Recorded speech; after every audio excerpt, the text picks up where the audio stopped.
Drew, we've encountered each other in various things, I think particularly through the Finance and Resources Committee, but more on that too, because recently you've just joined the court. But one of the things that's always fascinated me, and I think you sent a little bit about it to me beforehand, is your surname. I'm sure people would like to know a bit about that. Can you say a bit? It's a very unusual surname, caused a lot of angst at school with people trying to pronounce it, and particularly when I got married. My wife was a primary school teacher, and previously her maiden name was Gill, and it took them a year to get to say Miss Gill, and then she had to change it to Scrimgeour. So it's a Scottish of Scottish origin. The Scrimgeours were friends and lieutenants of William Wallace of Braveheart fame. Oh yes. And there are many sort of stories of how the name came about, but probably the best one was when the Scottish army had reached the high ground, and the old enemy, the English, were in the fields below. They outnumbered the Scots by a great number, and the battle was lost before it started, and this man picked up the standard and charged forward to meet certain death, and the Scots won the battle.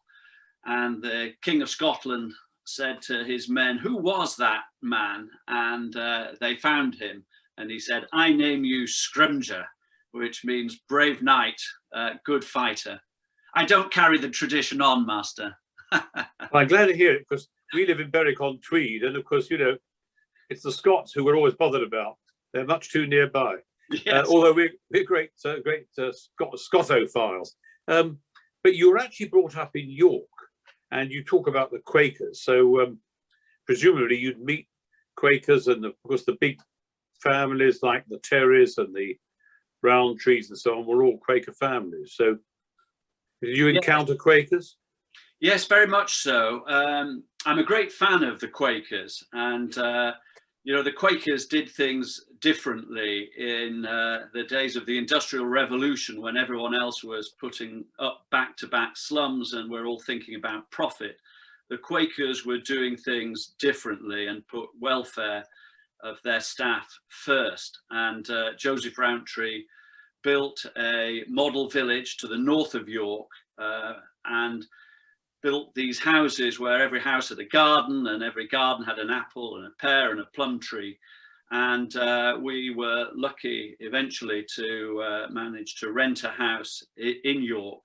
They were great employers, and of course there was a huge sort of brethren of Quakers that became very successful business people. Lever brothers became Unilever, Clark's, the shoe people, Reckitt and Coleman, Cadbury's, of course, and Terry's. So yeah, I've done talks in the city where I've been championing the good work that the Quakers did. And you know, in these times when sometimes corporate greed gets the better of us, I sometimes ask, where are the Quakers now? You're quite right, and I had been round New Erswick a few times. Yes, that's it. And if you've been there and then been to Bourneville and Port Sunlight, it's an amazing vision that these people had. So you then went on to, you tell a rather sort of exciting tale of your school career. You were obviously a naughty boy at the first secondary school you were at, but somehow a good teacher triumphed. I start the interview with some intrepidation, having seen some of your interviews with the great and good. My academic start in life was not quite as prestigious in the bad boys form of the bottom rung of a secondary modern school. And where was the school, Drew? Where was the school? It was the Joseph Rowntree Secondary Modern School. And it was interesting. My sort of it kind of started my interest in education, because I was very switched off education. And the school brought in a man from retirement, more of a social worker than a teacher. And he really captivated this form of unteachable boys. And told us his stories from the war. He'd been parachuted behind enemy lines in the Second World War. And somehow he just managed to inspire us all and saw potential in us and saw potential in me, which then got me interested in education. And from there, I went on to grammar school and again met inspirational teachers. Yes, it was a bit of a dodgy, shaky start, but teachers they pulled the switch and turned me into the person that I am today. And I now have that unquenchable thirst for knowledge. And I certainly didn't have it at the beginning. But it's interesting because I was at Stationers Company School, and we meet up now about twice a year, have dinner up in London at the Athenaeum. And one or two of the chaps there, I remember at school, were really quite naughty lads, yes. But they've done fantastically well. So where was the grammar school? Was that in York too? That was in York. That was Archbishop Holgate's grammar school in York, and a really good school, and a completely different ethos there. If in doubt, aim high. And so they encouraged me to go to university. And so my brother and I, became the first in our generation to go to university, but it was a great school. Now, it's interesting that because I did a little bit of, putting two and two together, and I hope I made four, because in the first little blurb you sent me about yourself, you mentioned university and studying with a particular professor. And when I put it together, I think he studied agriculture at Reading University. Yes. Is that right? Yes, that's correct. Oh, well, I'm quite pleased I worked that out then. I looked up the professor you mentioned to see someone who'd particularly achieved. And then when I put that together with agriculture, because Reading's been well known for that, hasn't it? Yes, Reading was the sort of top university for agriculture, a very academic course. So I think in the first year we studied maths, economics, biochemistry, physiology, and we had 1 hour a week of what you might think was agriculture. But it was led by Professor Colin Spedding, and he was an early advocate of the systems approach. And of course, the systems approach applies to everything, where you've got to be aware of unintended consequences. Everything is interdependent and interrelated. And he was a very witty professor as well. He was a great man. He used to say the world is becoming full of specialists, and specialists are people who learn more and more about less and less, and in the end know everything about nothing, as opposed to a generalist who learns less and less about more and more, and in the end knows nothing about everything. And he had lots of witty phrases. He was a very inspiring man. Yes, a friend of mine read horticultural science at Reading and then did a PhD, and the PhD consisted of having tomatoes on a little railway line, and early in the morning a shutter went up and the tomatoes came out of the shed on the railway, and then at 5 o'clock in the evening they went back in and they shut the thing down. And surprisingly enough, the tomatoes didn't do very well. I thought I could have probably worked that out without doing a PhD, but there you go. Anyway, but you met Jane, and now where had Jane been studying for her degree? I met Jane at university, and Jane was on exactly the same course, and we progressed through our university career doing exactly the same subjects. Right, but then you mentioned going off to Oxford with her to do something, through which you then joined the Court. Yes, well, it was funny.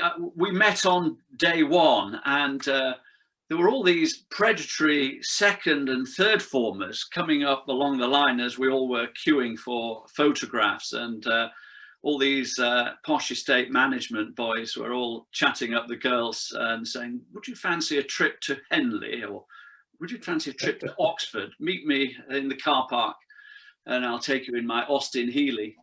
And as I passed the notice board, it said free trip and lunch to Oxford, courtesy OUOTC, which I didn't know what it meant. And I saw this attractive girl in front of me. I tapped her on the shoulder, and with my poshest Yorkshire voice, I said, "Hey, love, would you fancy a trip to Oxford and lunch?" And she said, "Oh, yes, meet me at car park, 10 o'clock. You only got the lunch if you signed up for 2 years in the army." And Jane refused, so I signed up for 2 years, and we shared the lunch, and that's where our relationship started. Splendid. And then after that, you had quite an exciting time, the two of you, because you went to South America. Can you say a little bit about that? Which countries you went to? Yes, well, I ought to just check that I've been accepted onto the court before I tell you some of those stories. But yes, we went to South America, and part of our job was to study the after effects of a much earlier agrarian revolution that took place in Peru. And we also went to work on an overseas ministry project in Cajamarca in the north of Peru. And we worked on other projects in Bolivia. But we probably learned more about life than we did about the agrarian revolution, as a few difficult scenarios appeared in front of us. On a visit to a notorious Latin American jail, I was nearly taken hostage, and it was a very, very scary moment, but probably a lot too much detail to go into here. And then in Bolivia, we got arrested by the secret police, and I remember writing a postcard to my mother, because there was none of the forms of communication we have these days. So "You'll never guess where I am, Mum." I was in a prison, locked up by the secret police in La Paz. And then on the way back, I got mugged and stabbed in Panama. So it was a very eventful time of my life, but we were very much living on the edge, and living amongst the poor, and living and working in no-go areas. But it was a fascinating time, and it's a fascinating region of the world as well. Gosh, and have you read any of Graham Greene's novels? No, not. Oh, well, that part of the world. Yeah, you ought to go back. You ought to read The Honorary Consul, and I'm trying to. What's the most famous one? The one about the whiskey priest in Mexico, I think. But you'd enjoy them because they'll remind you of what life was like about that same. Well, a bit earlier than when you were out there, of course, but same sort of scenario. And then you came back. Do you then go straight to Bradford to do the MBA? No, I'd sort of set my stall out to, we specialised in tropical agriculture, and so I'd set my stall out to work overseas, and my next posting was to Africa. But there were political problems, believe it or not, and the project didn't start, and it kept getting postponed and postponed. And after several months of waiting, I saw a job in the Daily Telegraph working for BASF to join them on a graduate scheme and starting in their agricultural department. And so I joined BASF, which was a great experience, fantastic company, the German way of working, their long-term thinking. And it was them that really got me into management and made me a disciple of leadership, which has kind of stayed with me throughout. And it was in learning about management and leadership, which had also started in the army as well, that made me realize that tomorrow's managers are going to have to be better than today's. So I went off to do an MBA, and again had some fantastic lecturers at Bradford, which was one of the leading schools of its time, and under the chancellorship of Sir John Harvey Jones. Do you remember Sir John? Oh, I do indeed. ICI. Yes, fascinating guy. And so, yeah, so that was quite early on in the whole history of MBAs, wasn't it? Yes, it was. It was, and Bradford were great innovators in that, and many of those inspirational lecturers. Bradford was the largest business school at the time, and was linked also with many of the great companies like Unilever doing their management training. But they also had these international schemes. Now, business education is a huge industry in itself, and many universities have set up business schools, and they've become big revenue earners. But Bradford was one of the first. And did Harvey Jones go on there after ICI?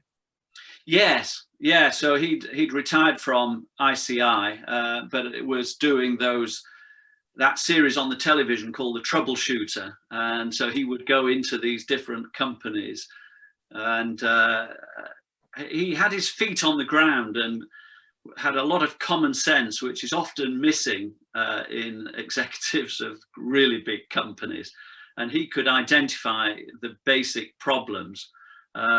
So yeah, it was great training for me, and at a time when it was quite unique to have an MBA, and sure enough, when I started to apply what I'd learned, everything did seem to turn to gold in my marketing career at that time. So it was a good education, I have to say. Yeah, that's fascinating. By the way, I've just remembered the name of the book that I was trying to think of, The Power and the Glory. Okay. That's the famous, most famous one, I think, of all of his, but lots of them are, and lots of them set in South America. Anyway, we move you on from there because you obviously did very well in management and so on, because I gather that one of your first encounters with Station Hall was when you were proclaimed Marketer of the Year. Yes. How did that come about? Well, my first job after my MBA was working for a small PLC that was in the garden and leisure area, and we were number 3 in the marketplace, and Fisons and ICI were 1 and 2. But with a limited budget, I was probably a little bit before my time, but I recognized the green agenda early on and launched some products that were green products and sustainable products, and put the marketing plan together, and they came off, and it became a real success. And somehow I became Marketer of the Year and was invited down to Stationers Hall, and I'd never heard of a livery company at that time, but it was a very grand occasion, and I still have memories of seeing the hall for the first time. Stayed with me for the rest of my life until I joined the Stationers. And who were you with then when you made this great breakthrough on marketing then? The company was called William Sinclair Holdings, and so they were a small but successful PLC that were buying up small privately held businesses and then applying sort of professional management to them. So they were in the garden and leisure area, and they would have brands, various fertilizer brands, and J. Arthur Bowers and plant pot companies, and it was a very interesting company. All those companies have all gone now. I mean, Fisons sold out, and ICI Garden Products sold out, and William Sinclair is no more. So they're all different companies now that are in that garden and leisure area. But it was a rapidly growing area, and still is. I mean, garden and leisure is still a big growth area. Yes, indeed. Even in this past year, I think that's been true. Yeah. It's been one of the things you could get on with, hasn't it? But Yeah. So, I mean, you've had a fascinating career, and I won't go blow by blow through that. But I wanted to pick up the point you made, and that's that you and Jane have you've 2 offspring, and they are Amy and Alistair, and one of them is a marketer, isn't he? Yes. Yeah. Yes. Alistair works for Cadbury's, Mondelez, the parent company Mondelez, and Amy is a teacher, so they both followed on in their parents' footsteps. So Cadbury's were bought out by Kraft, Yes. And then what happened? Well, then Kraft split into two, and so Mondelez is one half of Kraft. So they own Cadbury's, and despite some bad press initially because of the female CEO at the time promising not to close a facility, but subsequently did. I have to say, from what I know in terms of Alistair's experience, they are a fantastic company and really look after their staff very well and do an awful lot without seeking public praise. So they've been big supporters of a number of charities throughout the lockdown, and big supporters of Help the Aged. But you know, in my day, if you did good, you know, within your company, you made a lot from it in terms of PR. You know, you blasted it from the rooftops, but they're very modest about the good work that they do. What does Amy do? Amy's a teacher. So Amy works in a tough school in Sheffield, and is doing very well, and has worked throughout the sort of lockdown, looking after the vulnerable children. It's in a very poor area of Sheffield. Now, two recurring themes that I picked up here are, one has been about being pretty adventurous, you and Jane, and the other theme is about charity. Now, we're beginning to sort of run out of our time, but tell us just briefly, what's the latest set of adventures, and what's your favourite charity?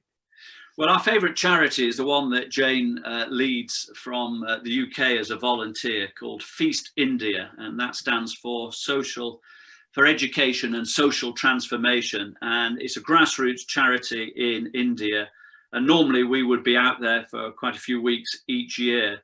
So we are working with children, working with homeless, helping people get a foot on the ladder, and it's you know, really going to India and working with some of the poorest people in the world. It's like going back in this country 150 years. You know, the education standards in some of these rural schools, they've just got no facilities whatsoever, and no health facilities. So that is our favorite charity, and we love the Indians, particularly the poor Indians, and that is always an adventure when we go there with our backpacks and travel around India, normally at the end of the project. So so that's where you get your adventures too. Yes, yes. And I think I'm right in saying that you live now in Arundel. Yes. I remember Arundel, and particularly Littlehampton, from my youth, because we holidayed there many times, and it was a typical sort of seaside town. You had Punch and Judy, I'm sure that must be politically incorrect now, on the beach, and you had making sandcastles in competitions. And we actually used to rent a flat which overlooked what we used to call the Groyne, where the River Arun came out through the town. The river on one side, we were on the other. It's a nice little town, Littlehampton, despite all people's comments. Yes, we love Littlehampton, and indeed that's where our when we owned our own business, that's where our big factory was, in Littlehampton. So we were very close to all our employees, and it has this reputation, you know, of having one of the biggest sink estates. But that's where my employees came from, and they were wonderful people, hardworking, full of ingenuity, and it really is a nice town, is Littlehampton. We probably ought to wind up, but you became a liveryman in 2012, and you've just come onto the court. Is there any particular thing you'd like to sort of focus on as you move forward in stationers? Well, my next role will be taking over from Martin, chairing the corporate members committee.